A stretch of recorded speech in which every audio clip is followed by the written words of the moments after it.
Nous sommes de retour sur le plateau d'Africa 24 pour la suite de cette émission consacrée aujourd'hui à la démocratie et au rôle de la société civile ici au Tchad, d'où nous émettons en direct. Depuis le début, vous avez écouté les points de vue des différents intervenants sur ce plateau. Je voudrais vous inviter, chers téléspectateurs, vous qui avez des réactions, de continuer toujours par les envoyer par l'adresse qui s'affiche au bas de votre écran. On a parlé des institutions qui existeraient quand même. Certains estimaient que ces institutions sont vidées de leur substance ou bien sont dirigées par des acteurs politiques. Par rapport au respect des droits de l'homme ici, aujourd'hui, quelle est votre perception, M. Akia? Je voudrais dire d'abord une chose avant d'aborder cet aspect des droits de l'homme. J'ai, n'est-ce pas, ma sœur qui représente le candidat Déby qui lit un journal et j'ai comme l'impression qu'elle ne connaît pas bien les réalités du Tchad. Quand elle prend les statistiques, d'accord. Mais je devais peut-être, n'est-ce pas, chercher à te demander de pouvoir nous citer ça comme ça. Si vous faites référence à un journal, ça veut dire que vous manquez, n'est-ce pas, vous avez un déficit, n'est-ce pas, des informations. Des statistiques, je ne vais pas vous apprendre ça par cœur pour vous faire plaisir sur un plateau. Peut-être que vous ne connaissez pas bien les réalités du pays. Et là, la seule question que je pourrais poser à madame, c'est de nous dire la source des statistiques qu'elle brandit. Mais la CENI. L'administration électorale. Moi, je continue, je vous en prie. Quand vous parlez de la CENI, oui. Depuis que Déby est arrivé au pouvoir, vous pensez qu'il y avait eu une CENI? Elle existe depuis 2001. Des noms, d'accord, des noms. Sinon, elle est, n'est-ce pas, à la dévotion, n'est-ce pas, du président. Monsieur Akia, quels sont les éléments qui vous permettent? Quels sont les éléments qui vous permettent de pas faire des affirmations seulement? Les résultats, oui, des élections, s'il vous plaît, madame. Les résultats de toutes les élections, oui, n'est-ce pas, présidentielles, que le Tchad a connu, ce que Déby n'a jamais remporté une élection. Mais quels sont les éléments qui vous permettent de dire ça? Les preuves, c'est quoi? Vous savez également, j'ai dit que je ne suis pas avocat de mon grand frère Yoronga, qui a remporté les élections, je crois en 2001. On devait le prendre, le torturer, le foudre, il est allé, et puis après, ainsi de suite. Et puis d'abord, votre candidat lui-même, il dit que lui, il n'est pas venu par le biais d'Air Afrique. Ça veut dire quoi? Il est arrivé avec les armes, c'est lui qui veut le faire partir, là, il doit le faire partir avec les armes. C'est pour vous dire qu'il gagne les élections ou pas, il reste. Je n'ai pas besoin de vous apporter plus que ça. C'est ça le preuve. C'est pour vous dire que hier encore, sur votre plateau, moi je l'ai suivi, il était en train de dire quoi? Ligne rouge. Ceux qui tenteront de créer des troubles post-électoraux. À quoi il fait allusion? À quoi il fait allusion? Il s'exprimait en tant que candidat à l'élection présidentielle ou bien en tant que président de la République. Il ne peut pas, n'est-ce pas, donner je ne sais pas, il ne peut pas intimider, n'est-ce pas, ses adversaires, comme ça. L'interprétation aussi, ça peut être le fait que pour ceux qui auront des choses à contester, ils n'ont qu'à emprunter la voie légale. Mais le problème, c'est quoi? Quand on parle de conflits post-électoraux, ça veut dire quoi? Qu'est-ce qui dit que c'est lui qui va arriver au pouvoir après le 10 avril? Peut-être qu'il se le dit aussi. Non, mais dans tous les cas, le peuple tchadien a déjà préparé un carton rouge pour lui. Ah bon? Et c'est pour ça, c'est la peur bleue. La masse en liesse que j'ai vue aujourd'hui est contradictoire. Il a perdu de vitesse. Quand il fait de telles déclarations, ça veut dire qu'il ne contrôle plus rien. Merci, monsieur Akia. J'allais demander à M. Béchi, il y a au moins 150 partis politiques dans ce pays. Et le fait de pouvoir se constituer parti politique ou association, c'est un droit reconnu par la Constitution. Mais à quoi ça sert ces partis politiques réellement? J'ai dit il y a 184 partis politiques au Tchad. Plus précisément. Oui. C'est de véritables coquilles vides. Bon, le vôtre aussi. Le vôtre aussi. J'ai dit, la plupart, c'est des véritables coquilles vides. Pourquoi j'ai dit ça? Oui. Le MPES, ce parti-là, a vraiment mis en place un système qui permet à la moindre chose aux gens de s'enrichir. Et la plupart de ces gens-là, qui sortent d'ailleurs de nulle part, créent des partis tout simplement pour être invités à la mangeoire, comme je l'ai dit. Mais les vrais partis politiques sont dans une situation des fois de ne pas pouvoir mener leurs activités. Et les acteurs politiques, les courageux, ceux qui disent la réalité, moi, mon parti n'a même pas une année. J'ai fait déjà la prison. Et il y a mon aîné qui, normalement, il a trouvé même la mort, on l'a enlevé, on l'a tué. parce qu'ils contestaient, parce qu'ils disaient les choses réellement. Mais le MPS veut des partis politiques, comme ils l'ont déjà, hein, ces partis-là, des partis fantomiques qui n'ont aucun militant, juste pour l'applaudir avec des pancartes, tout ça. On le voit même dans les meetings. Mais ces partis-là sont des coquilles vides, ils n'ont aucun programme, ils n'ont aucune idéologie, ils n'ont aucun militant. Donc, les partis qui existent, vous avez dit la plupart des partis, donc il y en a certains quand même qui jouent vraiment leur rôle. Oui, il y a quelques partis qui se distinguent, qui sont de l'opposition radicale, et donc mon parti se trouve parmi ces partis-là, et c'est pourquoi et les partis de mon candidat aussi, donc il y a des partis qui se distinguent de l'opposition, surtout de l'opposition, ils sont une quarantaine. Monsieur Sabre, est-ce que la liberté d'association dont nous avons parlé aujourd'hui, au moment où on désigne les membres de la commission électorale, par exemple, est-ce que l'opposition et toutes les composantes de la société se retrouvent à travers les membres de la commission électorale, par exemple? Parce que cette institution a joué un rôle fondamental. Oui, effectivement. Aujourd'hui, le secrétaire général de l'UST, qui est l'Union des syndicats du Tchad, il est le rapporteur général de la CENI. Jusqu'à aujourd'hui, il est le rapporteur général de la CENI. Pour vous dire qu'il n'a pas quitté la CENI. Il y a la Cassido aussi qui fait partie de la CENI. Non, il n'a pas quitté. Non, il a fait même une déclaration. Il a fait même une déclaration à la radio. Il reste et il demeure secrétaire, rapporteur général. Attention. Non, c'est moi qui. Non, c'est la réalité. Mais c'est la réalité. Mais c'est la réalité. Oui, mais c'est la réalité. Mais est-ce que vous avez vent quand même de cette actualité qui dit que les membres de la société civile ont boycotté l'institution? Mais c'est faux. Nous faisons partie de donc ce n'est pas tout le monde. Non, c'est pas tout le monde. Et non seulement ça, comme je vous dis, même l'UST est représenté jusqu'à aujourd'hui. Monsieur Djondang est là, en tant que le rapporteur général. Pardon. Non, mais il est le représentant de l'UST. Attention, est-ce que vous comprenez quand même l'argument avancé par ceux-là qui ont claqué la porte à l'institution et sont partis? Mais ils ont claqué la porte, pourquoi? D'abord, ils n'ont pas claqué la porte, comme je vous dis. Mais certains sont partis quand même. Mais je vous dis que non, ça c'est des communiqués. Le gars qui, comme je vous dis, le représentant de l'Union des syndicats du Tchad est resté en tant que rapporteur général de la CENI. C'est ça ce qu'il faut comprendre. C'est un non-événement. Personne n'est parti. La Cassido fait partie prenante de la CENI. On a notre représentant qui est là. Madame Sanoussi. Pardon, madame. Moi, je vais répondre à la question par une autre question. Pourquoi la société civile serait partie, puisqu'elle est là en tant qu'observatrice? Là est la question. Ça veut dire qu'elle prend parti encore. Mais ceux qui sont partis estiment qu'ils ne veulent pas rester pour... Mais ils ne sont pas partis. Exprimer leur volonté au travers d'un scrutin et pas au niveau en prenant acte politique, en ayant un rôle majeur. C'est pas possible. Ils n'ont pas le droit d'influencer un vote.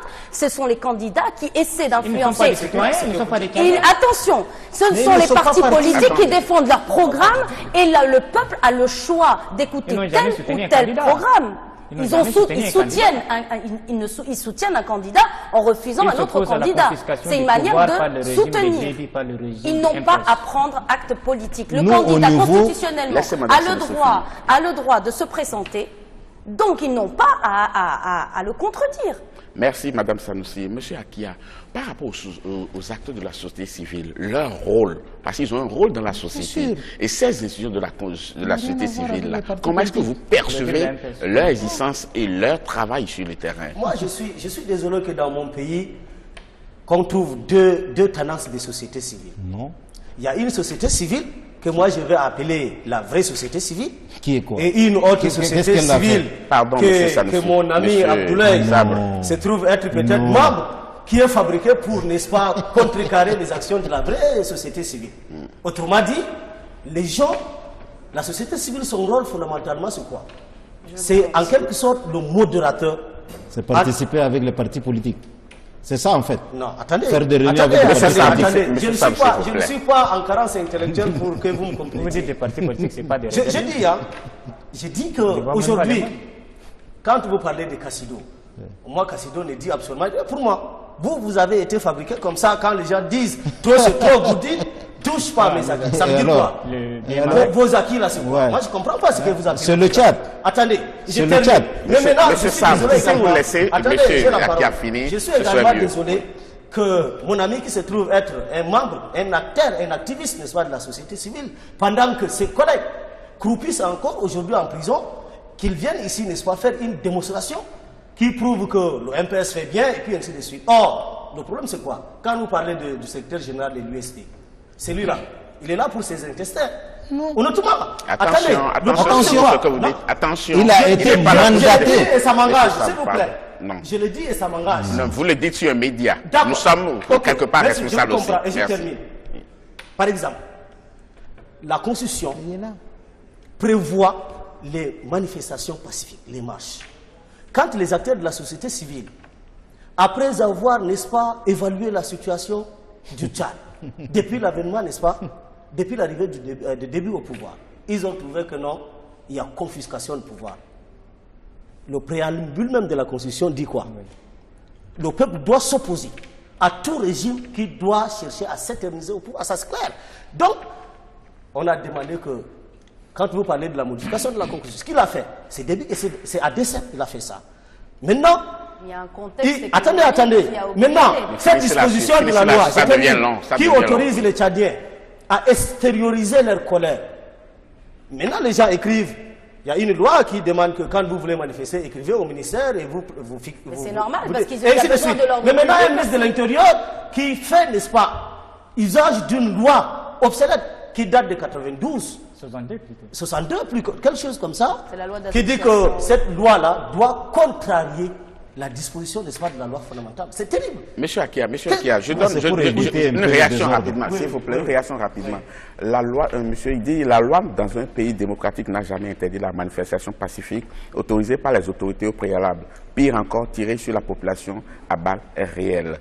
Un autre téléspectateur, Christian Allah Hissem, il dit, je pense que cette représentante de Idriss Déby Itno ne vit pas au Tchad, donc elle ne connaît pas vraiment les réalités que vivent les Tchadiens. Tout ce qu'elle raconte n'est que mensonge sur le régime machiavélique de... Alors je suis tchadienne et je vis au Tchad. Je vais demander à M. Béchir, c'est très facile de dire oui, tel il est un bon acteur de la société civile, tel n'est pas bon, mais quels sont vos critères? Est-ce que toutes les fois où les acteurs de la société civile n'épousent pas les mêmes idées que vous, et automatiquement ils sont opposants? C'est dommage. Moi je pense qu'aujourd'hui, la société civile a un rôle primordial à jouer dans une démocratie.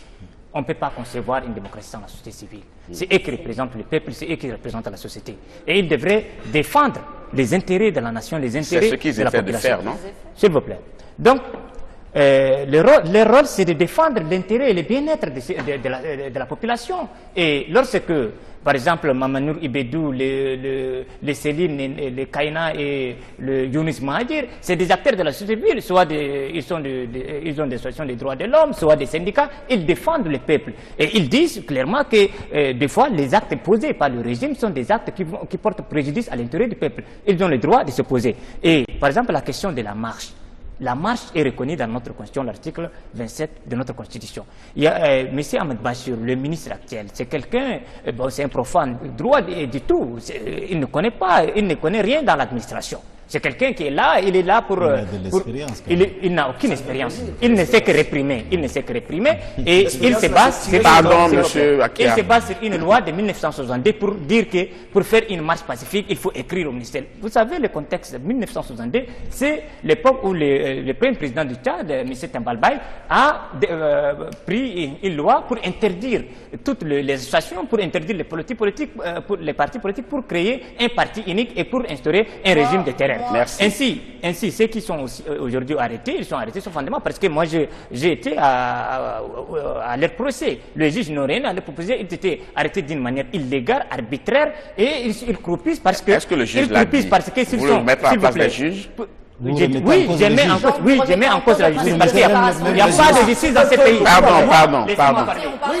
Laissez-moi parler. Il n'y a pas de justice. J'ai dit, il n'y a pas de institutions, il n'y a pas une justice dans ces pays-là. S'il y a une justice dans ces pays-là, ces gens-là ne vont pas être en prison. Les vrais, ceux qui devraient être en prison sont libres. Monsieur Béchir, merci, monsieur Béchir. Une autre condition aussi. Non, c'est pas un monologue. Non, c'est pas un monologue. dialogue. Je vous en prie. Ces gens-là, les acteurs de la vraie société civile, devraient être libres. La Cassido, c'est une pièce du MPS. Tout ce qui aujourd'hui représente... Aujourd'hui, ces gens-là sont jugés par une autorité. C'est parce qu'on est nationaliste.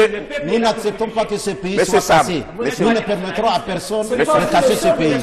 Nous défendons l'intérêt du pays. S'il vous plaît. Permettez-moi, à cette allure, on ne pourra pas continuer l'émission. À cette allure, on ne pourra pas continuer l'émission. Et je vais demander à Mme Sabre, l'une des conditions Mme Senoussi, pardon, l'une des conditions pour la manifestation de cette démocratie aussi, c'est l'alternance, non? Mais quand on est au pouvoir pendant 26 ans, il y a de quoi se poser des questions sur les conditions de l'alternance. Est-ce que cela vous taraude parfois, cette question-là, de l'alternance? Moi, je dis qu'il faut laisser le temps au temps.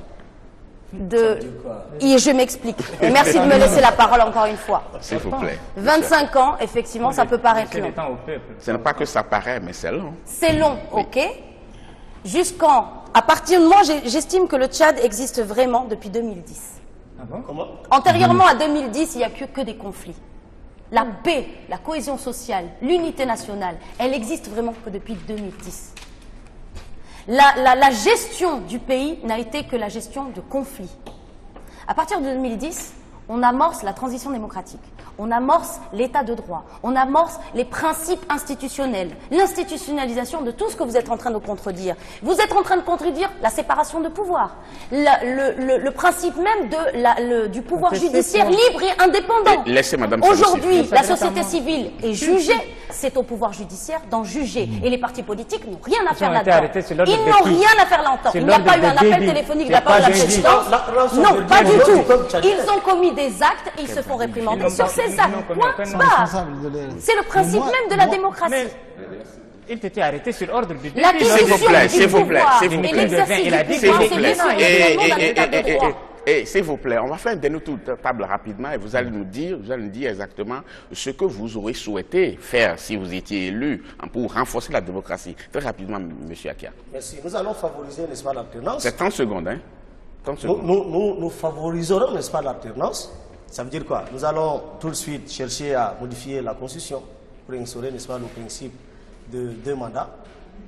Terminé. Vous prenez l'accord.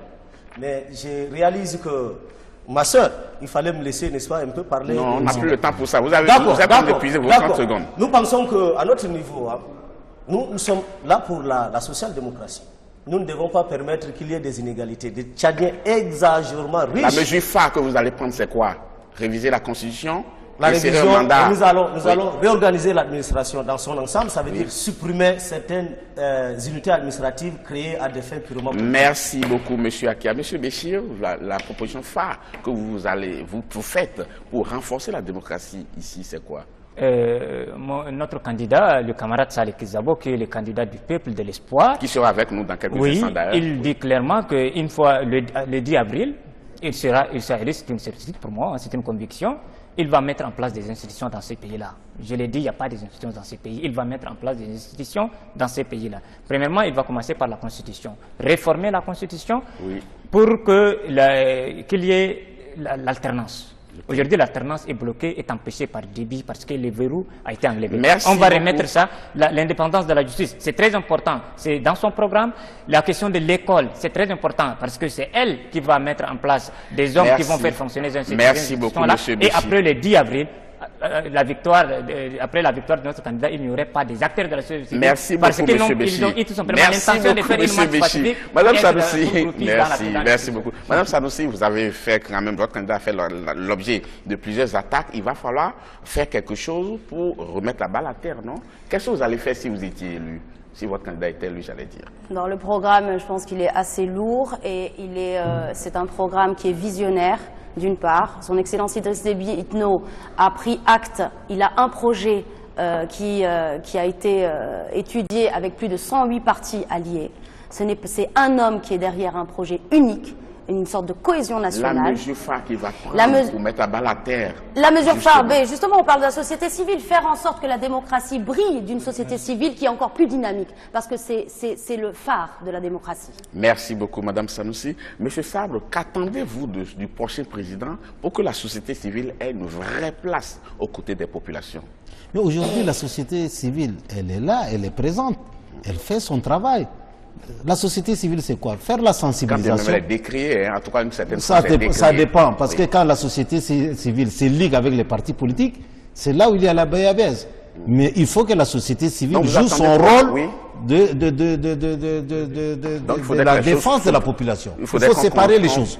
Il y a une confusion en ce moment. Merci, merci. D'ailleurs, elle se fragilise, elle fragilise la démocratie. Merci beaucoup, c'est fini pour cette émission, chers téléspectateurs. Nous arrivons au thème de cette émission. Merci beaucoup de l'avoir suivi. Dans quelques instants, nous allons recevoir un candidat, le chef de file de l'opposition. Il s'appelle Saleh Kebzabo. Il sera sur ce plateau tout à l'heure. Vous pouvez commencer déjà par nous envoyer des réactions, des questions qu'on va lui poser sur ce plateau. Merci beaucoup de rester en compagnie des programmes d'Africa 24. On vous retrouve dans quelques instants. Merci.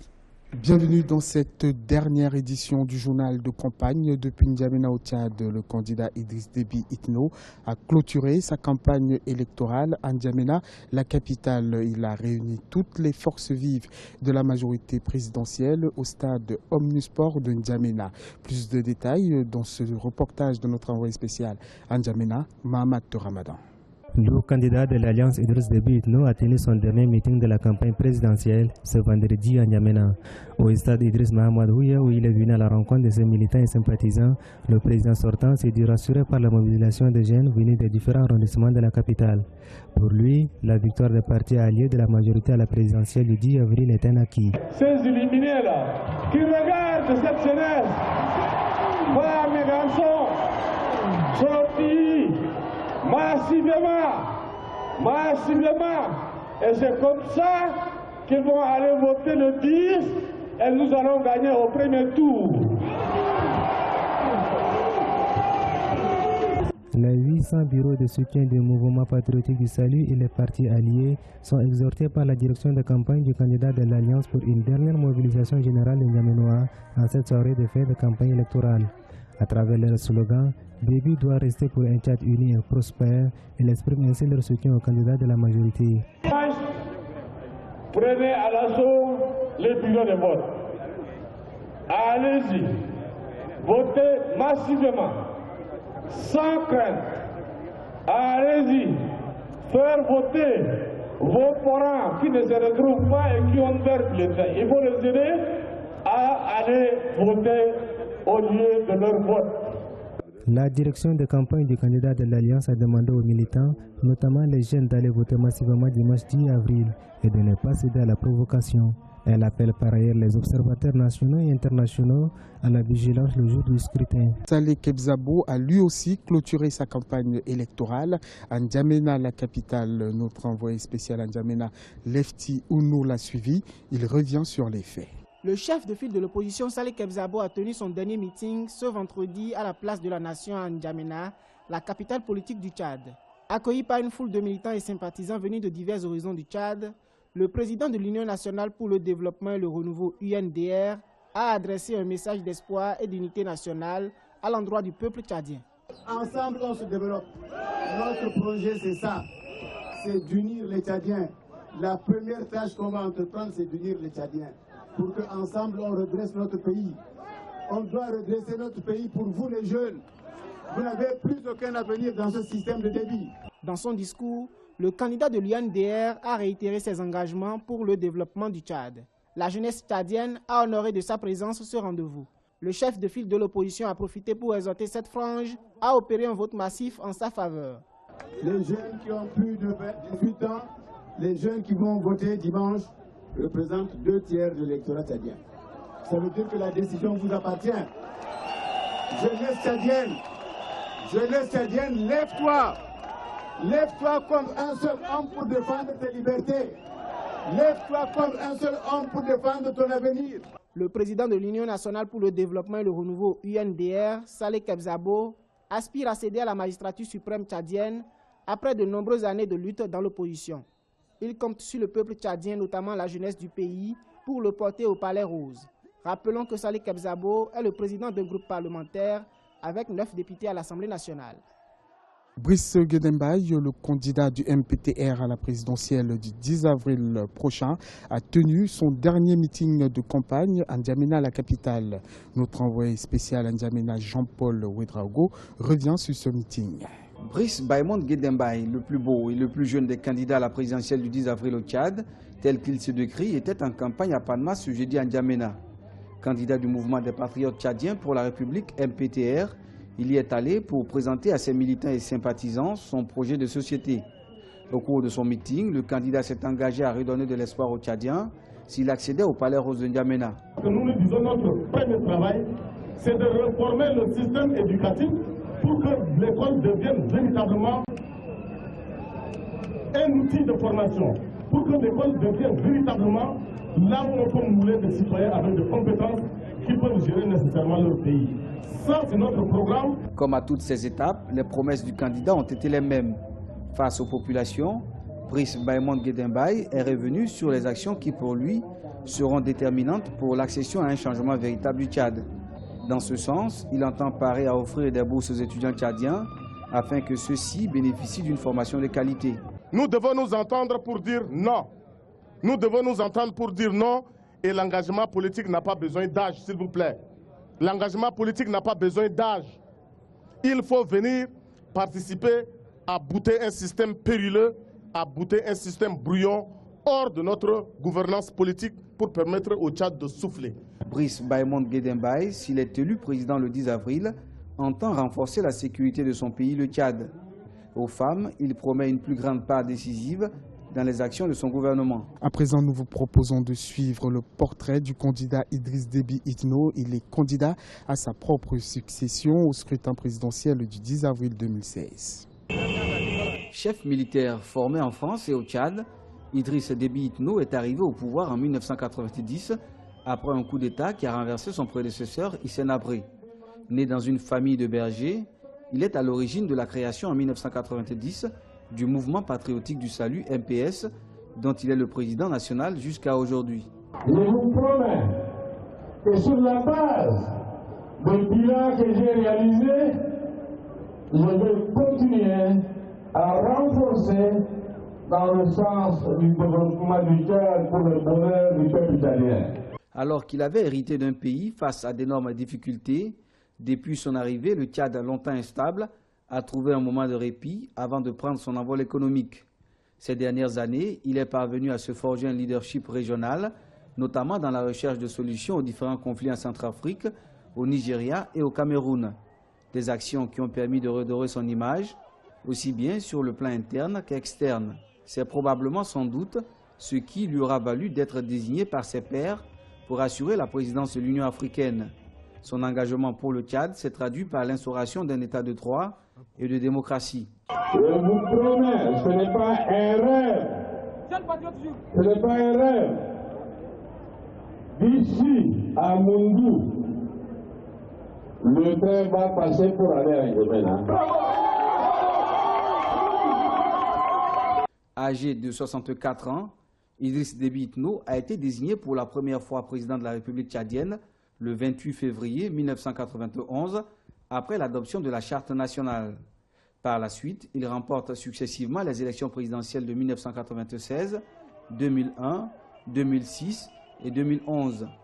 Candidat à sa propre succession en 2016, il entend, s'il est réélu, exercer son mandat sous le signe de l'unité du pays, la répartition égale de la manne pétrolière et la lutte contre le terrorisme.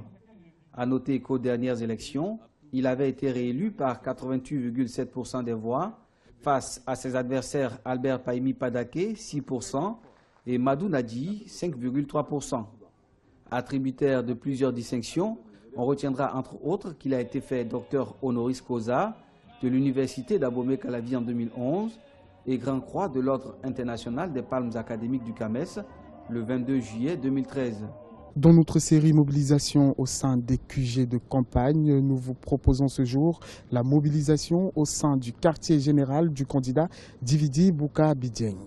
Je suis au quartier général de campagne du Parti démocrate et socialiste PDS. Ici, les attentions sont toutes focalisées sur la répartition des représentants du parti dans les bureaux de vote. Monsieur Faizi Félix est le représentant du candidat Dividi Bouka Bidieng. Monsieur Faizi, êtes-vous prêt pour le scrutin? Effectivement, nous sommes prêts pour le scrutin. C'est pourquoi, depuis lors où nous sommes restés, nous n'avions pas donné de déclaration quelque part sur les médias pour dire que nous désistons comme les autres l'ont déjà fait hier. Mais nous maintenons notre position, nous allons au scrutin présidentiel. Donc nous sommes prêts. Merci. Quel bilan vous faites de la campagne? Le bilan est positif. Pourquoi je dis positif? Parce que tous les nôtres sont dans les petits recoins du pays en train de battre campagne. Et je pense bien que nous allons remporter cette élection présidentielle. Votre message à l'endroit de l'électorat tchadien? Pour l'électorat tchadien, vraiment s'ils sont conscients de la situation qui prévaut dans le Tchad, le candidat idéal, c'est le candidat de la rédemption nationale, Djividi Boukar. Dans le 10, je leur demande de voter pour le PDS. On a l'arbre qui est là, qui symbolise déjà l'ombre d'où ils seront. Ils vont rester pour pouvoir se reposer. Nul doute que l'ambiance ici sera tendue demain, jour de scrutin. Mais nul déni, nul désespoir ne seront au rendez-vous, car les militants restent confiants quant au triomphe de leur candidat, Djividi Boukar Dibeng. C'est la fin de ce dernier journal de campagne depuis N'Djamena au Tchad. Merci de l'avoir suivi. À très bientôt pour une nouvelle édition.